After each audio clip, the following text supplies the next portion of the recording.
meeting to order. Record show at 6:31. Please rise for the pledge of allegiance.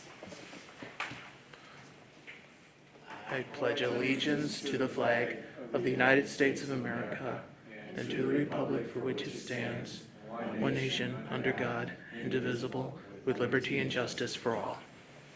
Roll call. Craig here. Tommy here. Dolphin here. Schneider here. Barton. Cummings here. Beard is here. All members present. I do have in front of me verification of proper meeting notices. Brings us to the agenda. Is there any changes on the agenda this evening? There's none. Hearing none, I look for a motion to approve this agenda. Cummings will make the motion to approve the agenda as presented. I'll second that. Okay, we've got a motion on the floor by Ms. Cummings, seconded by Mr. Yurgis to approve the agenda as presented. All those in favor? Aye. Opposed? Motion carries on a 7-0 vote. Roll right into the action of the minutes from the regular meeting from October 28th. In an open session, are there any changes or corrections to said minutes? I will move for approval. Cummings will second. Okay, got a motion on the floor by Mr. Craig, seconded by Ms. Cummings to approve the minutes from the regular meeting from October 28th of 2024 as presented. All those in favor? Aye. Opposed? Motion carries on a 7-0 vote. Brings us to board reports. We have Ms. Evie Kwame here to give us a report, so you have the floor. Hi everyone, I'm Evie Kwame. I'm a senior at Waterloo and I'm going to be talking about a few of the things we've been doing recently. On Monday we had our Veterans Day Assembly hosted by our Patriots Club. Every year we welcome veterans from the community to come in as we recognize them and the service to their country. This year we had a little over 20 veterans come and join us, and so that was awesome. And then on Friday, the Student Council is hosting our annual blood drive. It's from 10 to 4 in the downstairs gym. Most of the appointments are filled, but if anybody's looking to, there's still some availability to donate blood. And then also on Friday, the Student Council is hosting our movie night. We're watching Home Alone, and then if we have extra time, we'll do some Just Dance. The Student Council is providing pizza, and it's welcome, or all high schoolers are welcome to join. Today we have our Capital Conference Fall Math Meet. Students complete a paper assessment and then it's scored in the upcoming week. They do it both individually and then as a JV and varsity team, JV being the underclassmen, varsity being the upperclassmen. And then in the spring they will travel to Cambridge High School to compete against the other Capital Conference schools. On Friday, November 29th, the band and the choir will both be performing at the Wisconsin Herd Game in Oshkosh. And then girls basketball started practice on Monday. There's a home scrimmage on Saturday, and they're excited to start their season with new coaches and lots of new players. Boys basketball will start practice on Monday. They do not have their first game until the end of November, but they're looking forward to the season with their new coach, Lutz. And then boys hockey started practice on Monday, and they're looking forward to their season playing with the Beaver Dam Co-op like they did last year. And then boys and girls wrestling will start their practice next week, Monday, and then they don't have their first meet until well into the month of November. Those are all the updates I have. All right, any questions, board members? Thank you. Thank you. We'll roll right into administrative report. We'll start off with Mr. Bartelt to give an update on redefining ready. I'm going to hand this out just as an example of something we worked on, and as I'm handing that out, I'm going to shift gears. I know last board meeting we talked about how the high school got recognized for some AP College Board recognition. We just found out this week that we were one of 17 schools in Wisconsin, one of 17 high schools in the state of Wisconsin received the AP Access Award. What that means is it lines up if, for example, 50% of our students are for reduced lunch, and 50% of our students in AP classes are taking a test and getting a career hire, which would be college credit. So one of the 17 high schools in the state of Wisconsin is a pretty awesome recognition for our staff and our students. So I just want to kind of give a shout out and some positive stuff going on with that. In front of you, I just handed out one thing. So redefining readiness during our professional development days.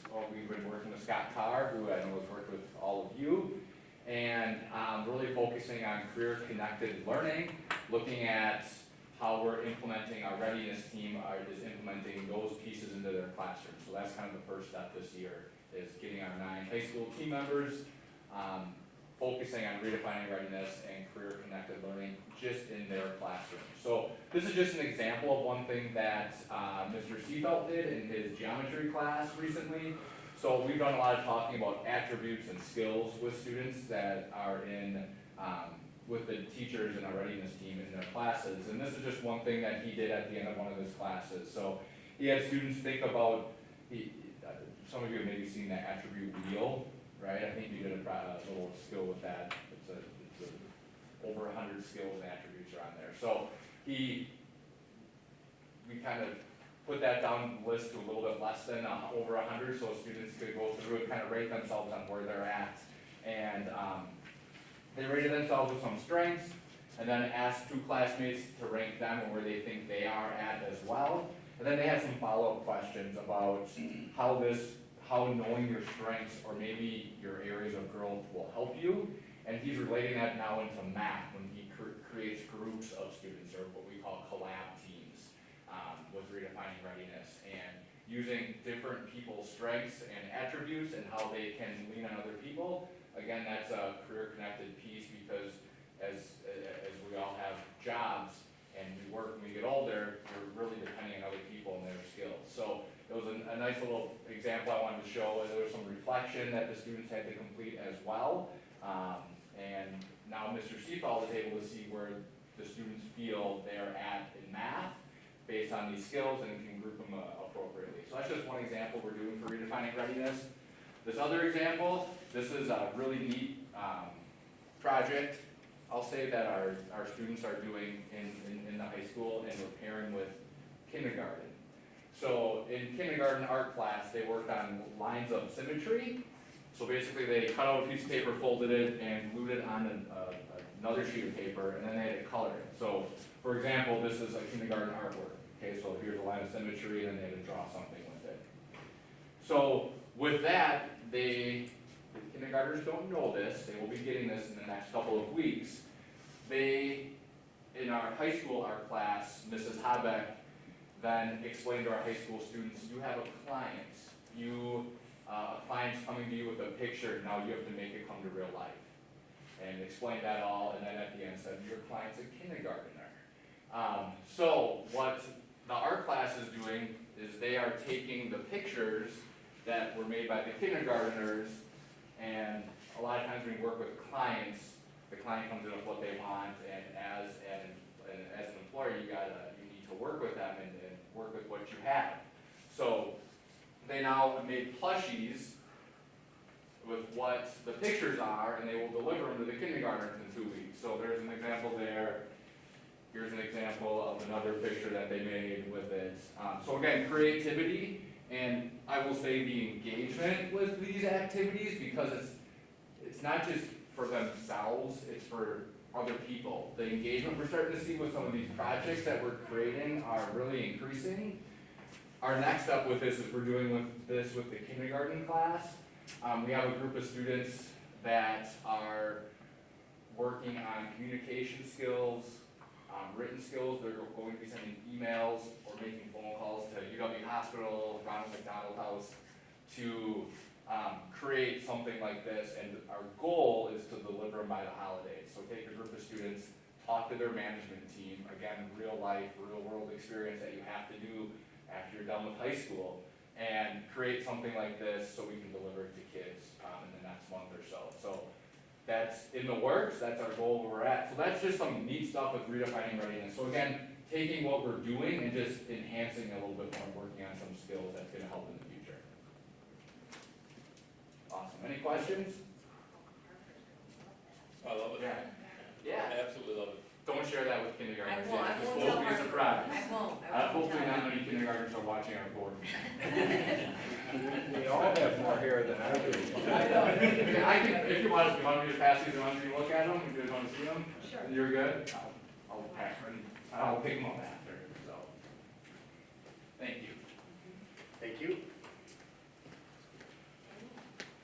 All right, we'll turn the floor over to Ms. Zeman to talk about the Character Playbook Community Impact Project. That's a mouthful, isn't it?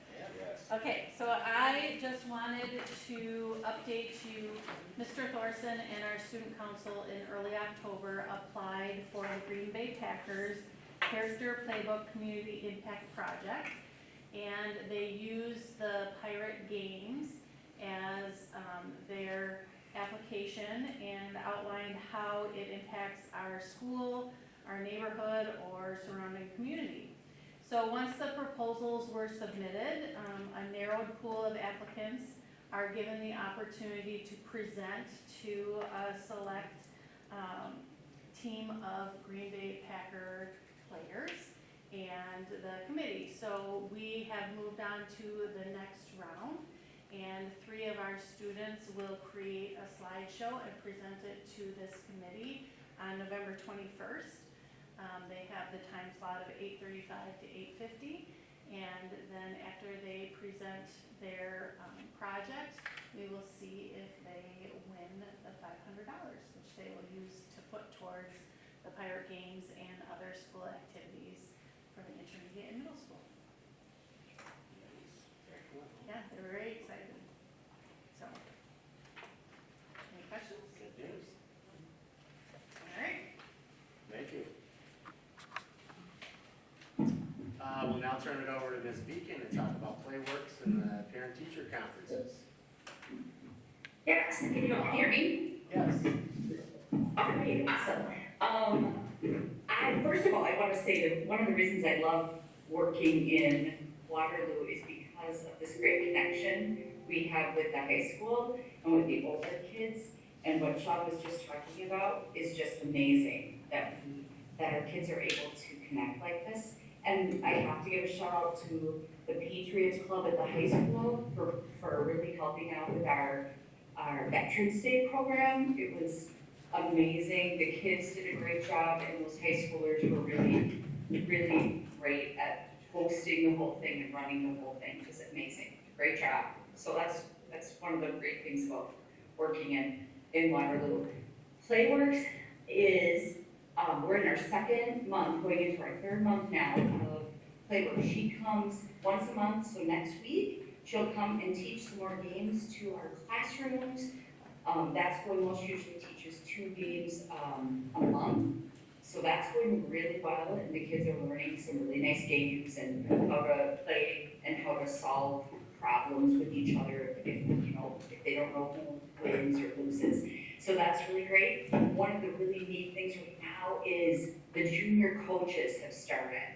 So 4th grade through, I believe, 8th grade has now junior coaches that come out to our recesses and play games with kids and join right in and help them to solve problems and to play fairly. And it's really nice to have those other students out there. So that is amazing. So Playworks is going really well. As far as parent-teacher conferences, I did a little survey to see how fall conferences went. A lot of our teachers, almost all of them, had over 80%, which means 1 or 2 families that weren't able to come per classroom, and that is really, really amazing. I asked for a highlight, give me a highlight from the night, and a lot of them said sharing positive habits about their students, being able to connect with most of the families was really exciting for them. Lots of positive conversations and support from parents all around. Getting to share the positive about how students are doing. Families are super supportive, and almost all of them came. One of them was talking about the junior coaches. So not only with her 4Kers, she was talking about them, but then she was talking about how the 4th grade junior coaches were joining in. So you're able to connect families that way. It's just been really, parents are giving great feedback to us about and appreciating seesaw messages and just a general appreciation of us as teachers as well as the school. So I was really excited to read some of these. So that was really nice. The other question I asked was, did parents give you any concerns about the school in general? And everyone just said, no, nothing like that was happening, or no conflicts or any concerns about the school were brought up. And then the last thing was what they would change about conferences. And so there were, of course, some teachers who really wanted to see them be 2 different weeks. It was a lot to have 2 on 1 week. So I'm gonna look at all their comments and make any changes for next year that we can. So we had a great turnout for parent-teacher conferences. We were really excited. And that's it. Any questions about playworks or parent-teacher conferences? Nope. Thank you. Thanks, everybody. All right, we'll move to Ms. Armentrout to talk about personal GPS tracking devices and students. You have the floor. Thank you so much. Good evening, everybody. I'm going to present my screen just to kind of help walk us through this. All right, able to see that? Yes. Wonderful, thank you so much. So I wanted to talk about personal wearable GPS devices and kind of this new wave that we're seeing and want to be aware of and prepared for.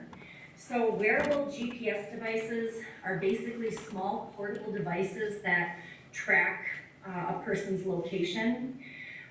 They're primarily used to increase safety and support, especially for students who might elope. We often see families for children with moderate to significant disabilities using these as just that extra security measure. But what we have discovered is that some of these devices have one-way and two-way voice transmission capabilities. And so, of course, when we think of this through the lens of a public school, trying to navigate balancing the student safety with privacy concerns in those school settings. So attached to the board packet is policy 5136, which governs the use of personal communication devices in school. I highlighted a few key points. One, that the use is prohibited during the school day unless it's authorized. We're not able to capture audio or video of others without consent. It is considered an invasion of privacy, and this refers to both on-campus and off-campus school activities. And again, certain wearable GPS devices fall under that category due to those voice features. So I'm bringing this to your attention now because just in the recent week or so, we discovered that one of our younger students with a disability has a device, and then we determined that that device had audio transmission capabilities. So we responded right away, contacting and working with the family, reaching out to the device manufacturer and finding out the features. And one of the pieces that we are able to do is deactivate the voice features during school hours. So we worked with the family. They agreed to not have the device on property until we were able to work that out. So basically what happens in that situation with this particular device, the school provider provides the calendar dates and times for disabling. The company then disables the device during the specified times, and then school personnel are notified when the device is disabled or if it's enabled during the school day.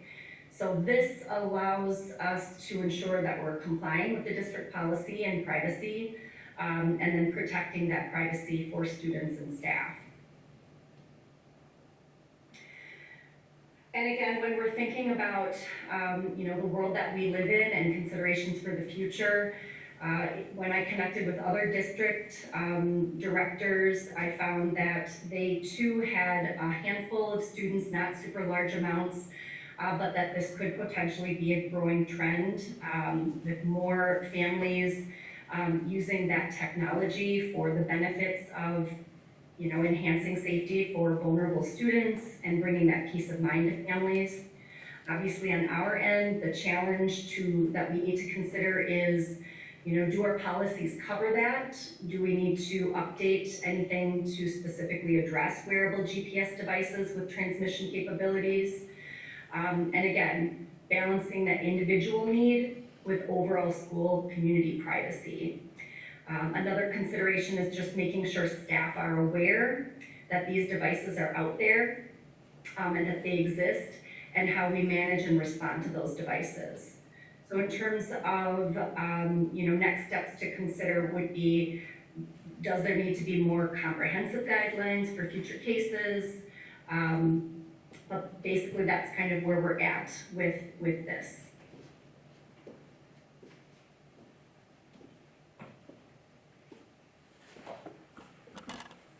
Any questions that I can answer?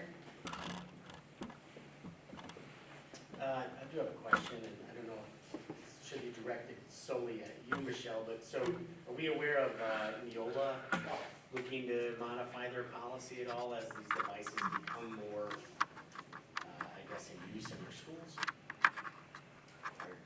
anyone aware of that, or if it's going to be reviewed?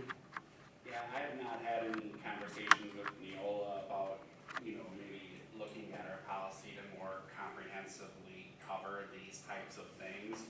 The policy that we have is sort of a general one for all personal communication devices, but certainly the board could either look to drill down and make this more specific, or also work with Neola to, figure out where the trends are going with these types of things. So it's definitely something I think that's going to be more prevalent in the future that we'll have to pay attention to very closely.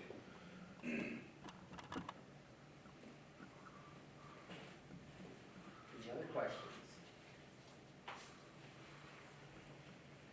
All right, thank you, Michelle. Thank you.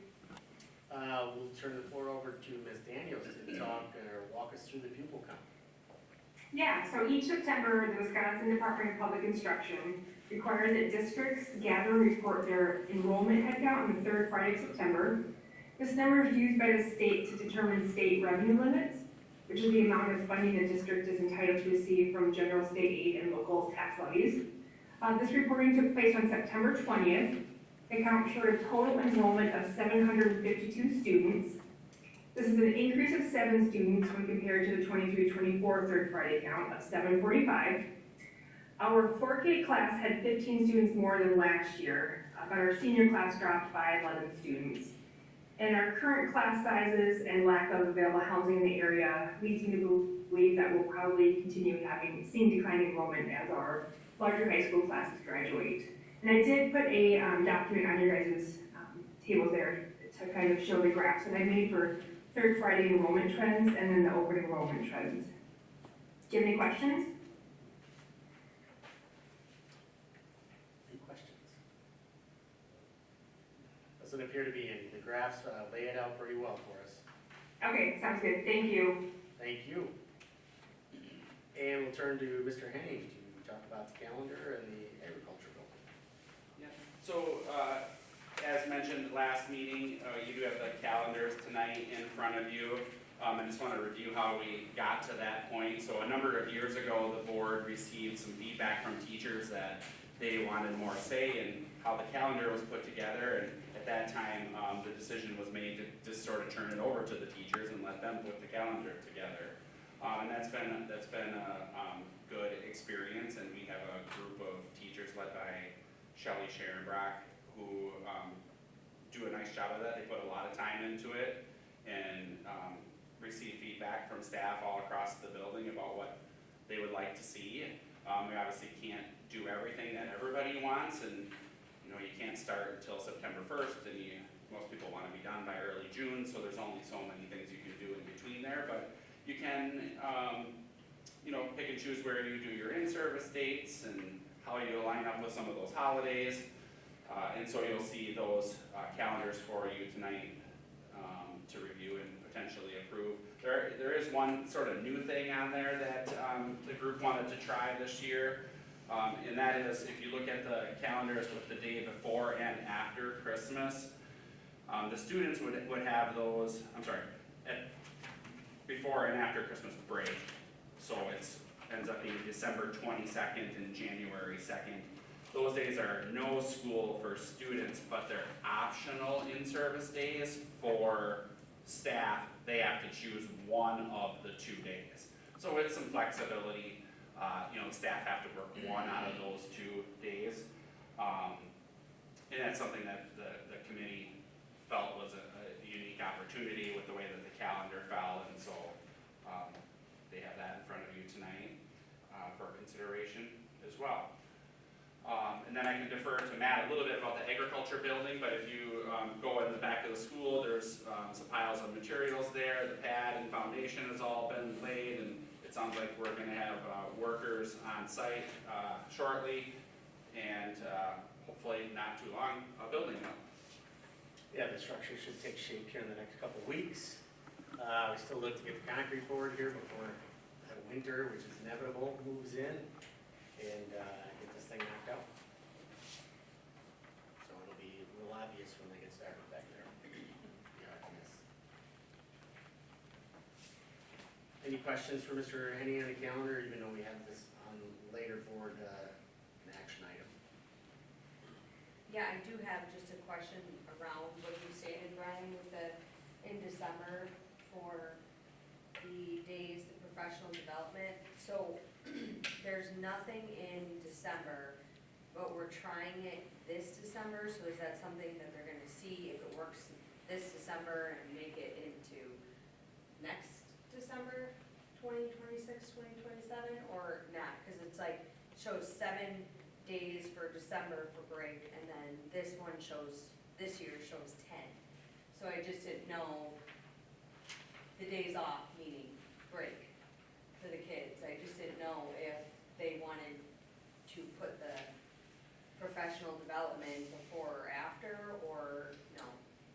Yeah, so a lot of it ends up being dictated on where the holidays fall, right? Because most people don't think it's a great idea to just come to school for one day and then leave for Christmas Eve and Christmas and all the way through the New Year's, although we have done it before. And so a lot of times that Christmas break ends up ebbing and flowing with the calendar. And so for, this year is set, but for the 25-26 school year, you get, Christmas Christmas Eve on a Wednesday and Christmas on a Thursday, and then New Year's on a Thursday. So it's like, do you come back to school for just a Friday? And so the teachers sort of looked at that and said, well, it lends itself to a little bit longer holiday break, but we still have to get the days in for teachers' work and stuff. And so they decided to just kind of give people the option. Either you could leave a little bit earlier for holiday break, or not come back as early for holiday break, and just give people a choice. And it's nice for people that might be traveling or planning vacations that they can choose one of the 2 weeks to maybe take a trip or those kinds of things. We wouldn't be able to do that every year just because, as you can see, when we return to the 26-27 school year, then Christmas is all of a sudden on a Friday, and it doesn't make sense to take off that whole week prior to Christmas, because you're off the following week because New Year's ends up on a Friday. So, did I answer your question? Yep. Okay. Any other questions on the calendar? All right, we'll roll into the approval of bills and vouchers. In your package, you have the treasurer's report, the superintendent listing of disbursements through October 31st, and the district receipts. Are there any remaining questions in regards to those 3 reports?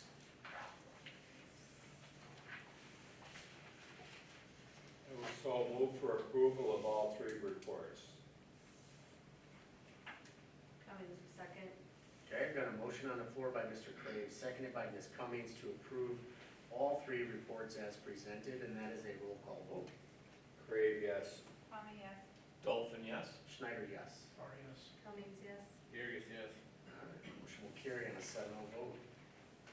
I don't believe there are any announcements this evening, other than, I guess the board would congratulate the school on the aforementioned accommodation or award, rather, being 1 out of 17 schools in the state to receive that, so job well done. Yeah. Heck yeah. Really good, yeah. Moving- just have a, Go ahead. Matt, I attended the fall regional workshop in Brookfield, and just so everybody can put it on their radar, the Wisconsin Association of School Boards is gonna develop a 9-part school board education around school finance. So if you subscribe to their email, you'll get notifications of when those series are released, and they're gonna release them so you can watch at your leisure to understand that process. They also have created a Wisconsin Association of School Board legislative blog that you can subscribe to, that lets you know what Wisconsin legislation is working on around school finance and school board issues. So I suggest people take a peek at that. And the legislative session won't begin until the 6th of January, so be on the lookout for the state budget to appear soon after that. Perfect, thank you. Yeah. And is there anything other required, can you just go to their WASB website and find all the links for You should signing be up? able to, and if you, I know Beth can probably help you get your information, because we all should have memberships as a member of our school board, so she's who helped me register for this session, so she can help us navigate their website. Right, yeah, with being a school board member, you should have access to your credentials. They do have another training coming up in November too, so, but they're usually really good meetings. If you have an opportunity to go, you should check it out. The first session I went to was on open meetings law, which was also really informative. Well, the one in November is supposed to be? Sorry, I don't remember, Jeremy, I didn't write it down. No worries.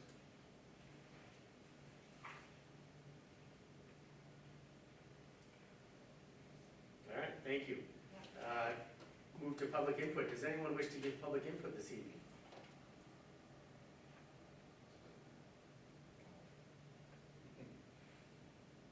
Okay, You guys are later. yeah, we have. Okay. All right, we're gonna move into new business. First order of new business is the action item A, which is staff positions. We have 2 staff positions on the agenda this evening. We have 1 resignation and 1 employment position, part-time employment for a paraprofessional. Any questions in regards to the staff positions this evening? I'd move to approve those staff positions as presented. Okay, got a motion on the floor by Ms. Kwame, seconded by Mr. Yurgis to approve the staff positions as presented. All those in favor? Aye. Opposed? Motion carries on a 7-0 vote. Brings us into our next action item, which is the money market account. You've got some information in your packet. Again, it's recommended that we move money into the money market account to a business prime money market account to generate more interest revenue for the district. There's some data, or stats here on how that would be better for the district, but it would, I guess, as it states here, generate more revenue for the district by making this change. Any questions on this?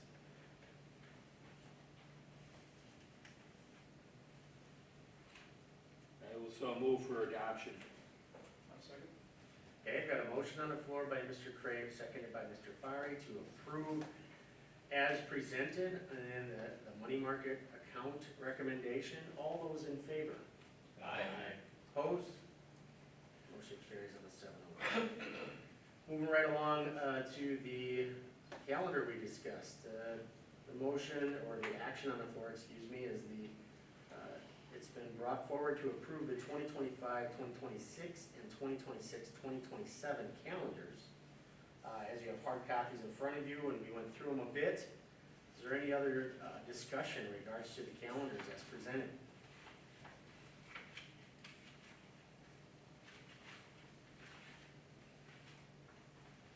I'd move to approve the calendars as presented. Cummings will second. Okay, got a motion on the floor by Ms. Kwame, seconded by Ms. Cummings, to approve the calendars as presented. All in favor? Aye. Opposed? Motion carries on a 7-0 vote. Brings us up to the building and grounds meeting date. It's been recommended here that we set a meeting date. So hopefully committee members and/or, as a reminder, all board members are open to attend, but we need to come to a date. Is the first week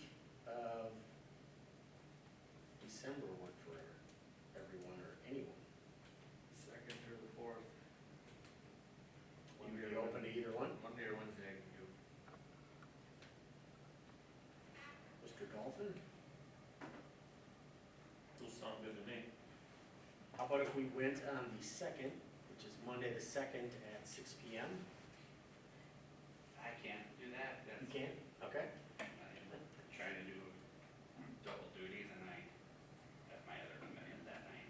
How about the 4th? That would work. Is the 4th? That works for me. 4th at 6 PM? All right, set our calendars.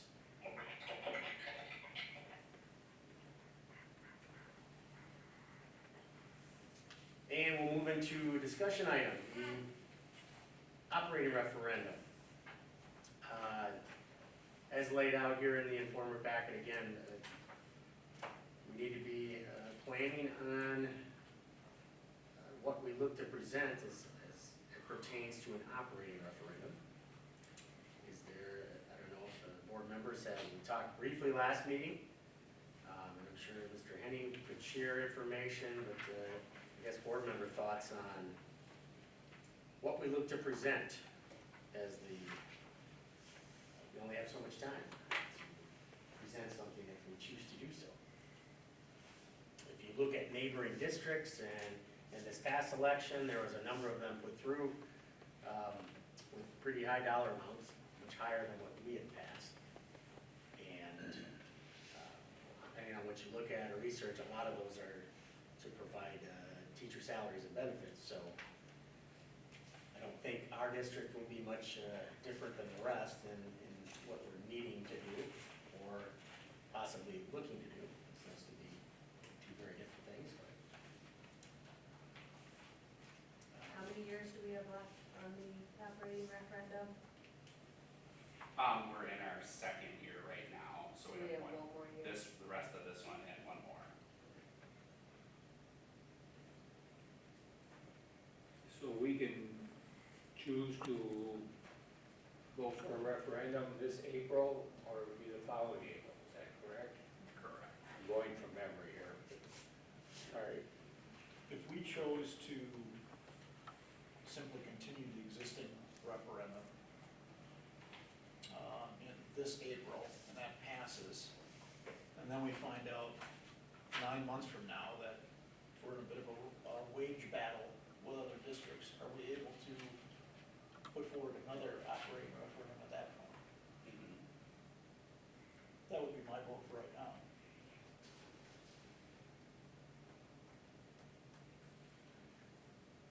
So you would advocate to do another $590,000?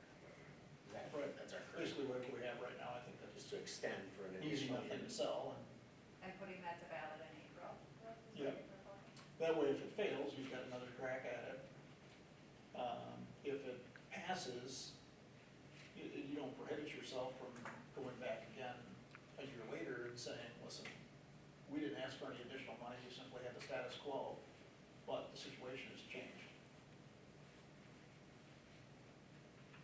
And I certainly understand your logic. My question with that logic would be, is that enough? Are all the other factors considered, CPI, et cetera, can we make that work and not fall behind other districts? I don't want to be in a bidding war, and if we don't have teachers, we have a problem, right? Yeah, I'm open to And arguments. I I'm don't open to think arguments there's, on that. I don't think there's any, direct science that I can present you a certain number, that I don't have a crystal ball, but that would be my concern. I don't want to be on the tail end of this and then having to ask for more, and the damage is already done. Yeah, I think there's a very interesting scenario playing out, and I always, whenever I look at these scenarios, I never want to be the last one to the party, and I feel like we are setting ourselves up to potentially be the last one to the party. I think we have to be honest with the public that we need that $590,000 to keep the lights on and pay our bills. But the reality of it is when you have neighboring districts passing millions of dollars in operating referendums, and they're citing the reasons for that as not paying the bills, but putting it towards compensation for staff, that puts us behind in that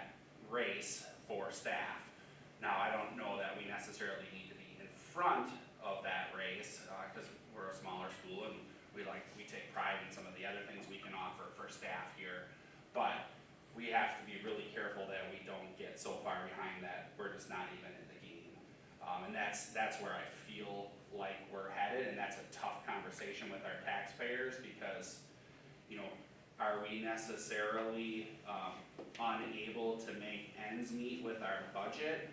If we redo the 590, we'll be able to make ends meet with our budget. But have we given ourselves any other competitive advantage to keep up with the other schools that continue to raise salaries for staff? The answer is, no, if we don't do anything else. And so, if you want to have that conversation with your community and the taxpayers that are going to ultimately have to pay for that, then we should probably start talking about what that looks like. WASB did share that there's 120 districts across our state, and half of them have gone to referendum this year. So it's also important, though, they pointed out some really good research from Marquette University of the dwindling perception of communities around public school, and those that are being successful in referendum are really selling the success of their district through their public push for referendum, which personally I think is where we would need to focus, right? If we're one of 17 districts out of 120 where our EP scores are ranking us, like that's things that we acknowledge in our voice to our community about the success of this district. That's how you get community engagement in spending their dollars. I also think it's really important that we educate our community about the state legislation and the hold on our dollars. We have over a $4 million state surplus that the state's holding on to. There's money to be spent, but they're not spending it, and that's why we need to go to referendum. People need to know that so that they're going to the right people to complain about why the money doesn't exist.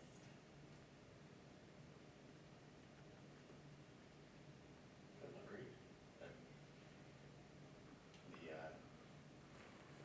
I believe the state is gonna hang on to that money, as long as the taxpayers keep voting to pay for it. Correct. Why are they gonna give it up, right? Yeah, they have a $4.6 billion state surplus with a $2 billion rainy day fund. So there is money in our state budget that's not going where it needs to go.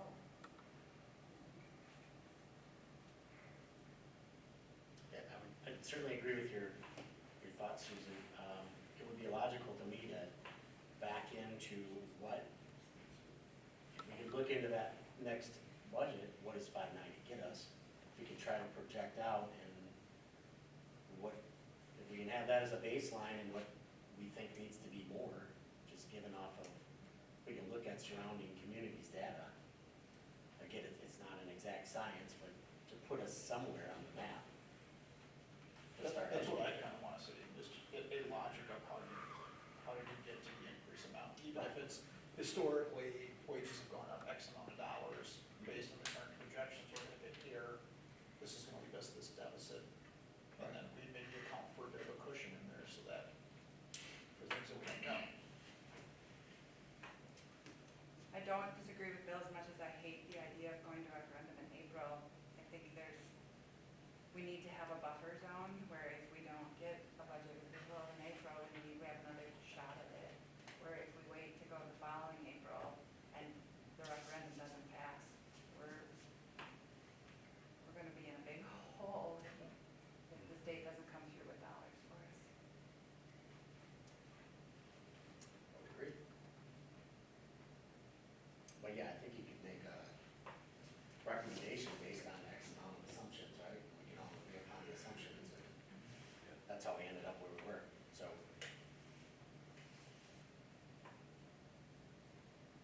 How do we wanna go about doing that?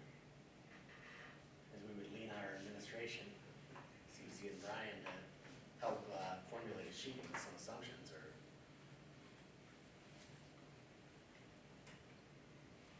Yeah, I can run some numbers and bring that, or I actually email it out to you, next week and talk with Brian. Is that what you're thinking, Brian? Yeah, it might be time for us to do some salary comparisons again with area school districts, those that we compete against. I don't know if the average person on the street knows that, just in the last several weeks, we lost several of our top candidates for positions because somebody else paid them more, or they didn't like, the outlook of the salary structure here in our district. And, we're not gonna always win those, but it's kind of tough to be the district that always loses those two. And so if we look at, where we sit compared to others, that might be the first thing we can do, but also looking at some of those, projections with cost increases and then what other districts have done, in our area. I think those are all part of that. Yeah, we can bring all that data. Anybody want to see anything else? And I do think too, because we always sort of fail to mention this, but, because when we're recruiting, the numbers always are right in our face, but we also have a staff that's here that we want to keep also, and they tend to check in to see what others are paying from time to time also, so it's a recruitment as well as a retention issue.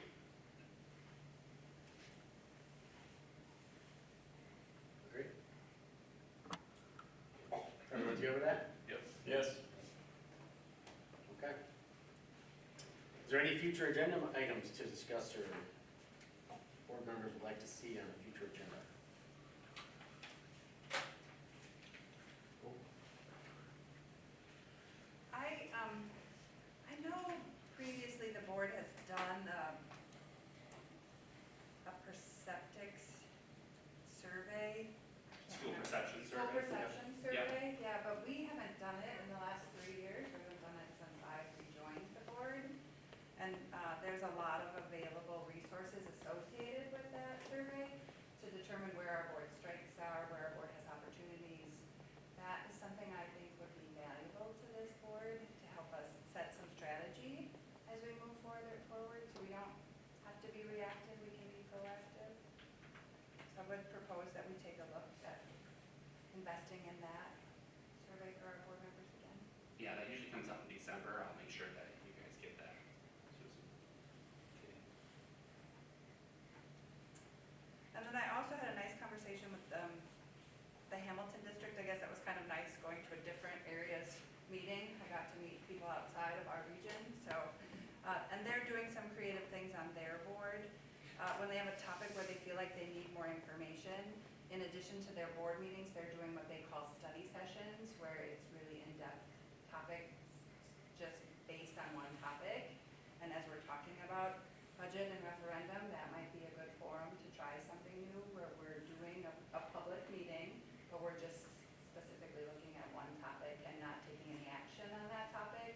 It's really for board members to gain education and knowledge about that topic, so that when we come to a meeting where we take a vote, we've all had an opportunity to get questions answered and speak to potential experts associated with it. I thought it was a nice initiative that Hamilton was taking on. Did they give you an example of what the topic that they did there? They did one recently around some curriculum changes. They did one recently around contract negotiations with their teachers, and they had their legal counsel present for their study session to help board members understand that contract language and what could potentially be modified or added. So, just things I think we could look at trying to do different. As the new guy, I like that idea. I want to learn a lot. Yeah, I mean, Jeremy, I'm with you. I feel like there's a lot that I don't know, and when I have an opportunity to speak to other boards, I feel like I learn bits and pieces more about how things are done differently. Different doesn't always mean good, but different doesn't always mean bad.